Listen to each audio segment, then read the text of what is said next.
আসসালামু আলাইকুম আমার প্রিয় শিক্ষার্থীবৃন্দরা, কেমন আছো তোমরা? আশা করি ভালো আছো।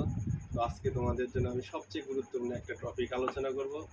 আজকে যে টপিকটা আমি আলোচনা করব সেটা হচ্ছে সকল ক্লাসের এবং সেটা 6 থেকে ইন্টারমিডিয়েট অর্থাৎ একাদশ এবং দ্বাদশ শ্রেণী পর্যন্ত, যেটা খুবই একটা গুরুত্বপূর্ণ বিষয়।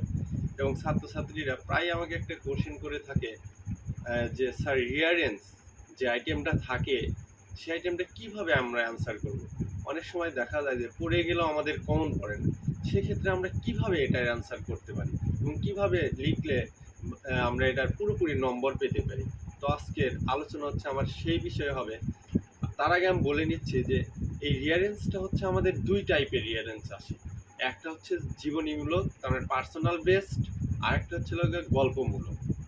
তো আজকে পার্ট ওয়ানে আমি আলোচনা করবো হচ্ছে জীবনীমূলক ক্লিয়ারেন্স এবং কিভাবে তোমরা এটা সাজাবে এবং এমনভাবে সাজাবে যেন তোমরা 5-এ 5 পাও।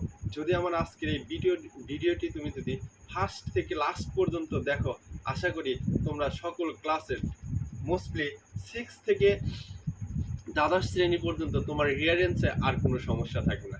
আজকের এক ক্লাসেই এবং পরবর্তী এক ক্লাসে, এই দুই ক্লাসে রিয়ারেন্সের সকল সমস্যা আমরা শেষ করব। চলো তাহলে দেখে নিই আজকে রিয়ারেন্সের জীবনীমূলক রিয়ারেন্সটা আমরা কিভাবে শেষ করতে পারি। চলো তাহলে দেখো, রিয়ারেন্স মাস্টার্স টেকনিক কিভাবে আমরা এটা লিখব। পার্ট ওয়ান আমি বলছি যে জীবনীমূলক রিয়ারেন্স হবে আজকের আলোচনায়।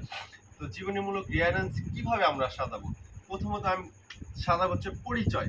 যে সম্পর্কে যে ব্যক্তির জীবনী নিয়ে রিয়ারেন্সটা আসবে, প্রথমে তার পরিচয় দেব।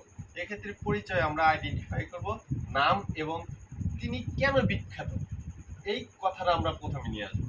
তার পরবর্তীতে নিয়ে আসবো আমরা জন্মদিন নিয়ে আসবো, জন্মস্থান এবং সাল আমরা লিখব। দ্বিতীয়তে আমরা লিখবো হচ্ছে শৈশব ও শিক্ষা, অর্থাৎ ছোটবেলায় এবং পড়াশোনা, অর্থাৎ এই সময়ে তিনি কি কি পড়াশোনা করেছেন এবং কেমন তার শিক্ষা জীবন ছিল, এখানে চলে আসবে। চতুর্থতে আসবো কর্মজীবন এবং সংগ্রাম, কোনো মহৎ কাজ বা কোনো সংগ্রাম করেছেন কিনা জীবনে তিনি, এবং তিনি জীবনে কোন মহৎ কাজটি অর্জন করেছেন সেই বিষয়টা আমরা এখানে নিয়ে আসবো নাম্বার 4-এ।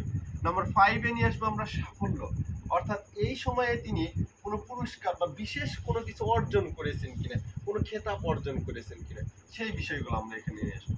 তারপর নাম্বার 6-এ আছে বার্ধক্য বা মৃত্যু। এখানে আসবে জীবনের শেষ সময় বা মৃত্যু, অর্থাৎ একজন মানুষের শেষ পরিণতি হচ্ছে মৃত্যু, কিভাবে তার জীবনটা শেষ হলো এবং কিভাবে সে মারা গেল, এই নাম্বার 6-এ আমরা নিয়ে আসবো সেটা। নাম্বার 7 আছে উপসংহার, অর্থাৎ তার অবদান এবং বা বিশ্ব কিভাবে তাকে মনে রেখেছে, এই বিষয়টা আমরা মনে রাখবো যে উপসংহার বা শেষ লাইন আমরা দেব যে তার অবদান কি আর বিশ্ব তাকে কিভাবে মনে রেখেছে, কিভাবে তাকে চিনেছে। এই শেষের দুইটা পয়েন্ট, অর্থাৎ আমাদের শেষের পয়েন্টটা নাও থাকতে পারে, আমাদের শেষের বেশিরভাগ ব্যক্তিগত রিয়ারেন্সে আমাদের থাকে হচ্ছে বার্ধক্য বা মৃত্যু। এই লাইনটা আমাদের শেষেই দিতে হবে, যে জীবনের শেষ সময় বা মৃত্যু।